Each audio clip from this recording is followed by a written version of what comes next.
Well, nagsimula kasi yung GK na nagtatayo ng mga komunidad para sa mga mahihirap. And very soon, we found ourselves right at the front lines of relief operations because most of the poor families are living in danger zones.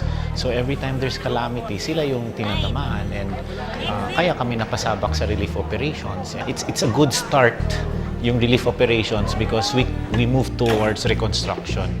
So, tinatayuan din natin ng mga bahay. And I hope that corporations and partners will begin to look beyond the relief. Hindi kami nauuna kaagad sa mga evacuation centers kasi yun madaling dalhan yun eh. So, ang inuuna ng GK yung pinakamalayo, pinakamahirap na hindi pa nakakatanggap.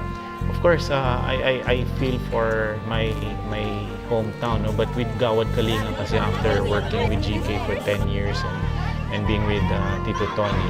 In GK kasi we are taught to love the Filipino, the country. How GK molded us, the work with GK, how it molded us to really consider every countryman almost like a relative. We have this volunteer, namigay tayo sa Tambulilid sa Ormoc, ano? Ginabi na kami doon, ulan na, isang pamilya. Dumaan yung mga volunteers, kumakain yung mga biktima, niyaya sila ng pagkain, nagpasalamat, sabi na, "Sir, salamat na nabigyan nyo kami ng pagkain dahil ito nga yung hapunan namin. Hali po kayo, kumain din kayo sa amin." So, what little they have, they can share. So that's why it's a big challenge for those of us who have and have been spared. No, if we can be the answer to their prayers as an expression of our gratitude, no? That we were spared from that tragedy. I guess this is why many volunteers would like to really participate. No? Let's really make it better for these people. No? Inherent sa Pinoy na pag nangangailangan yung kababayan, madaling puntahan ng tulong, katukan.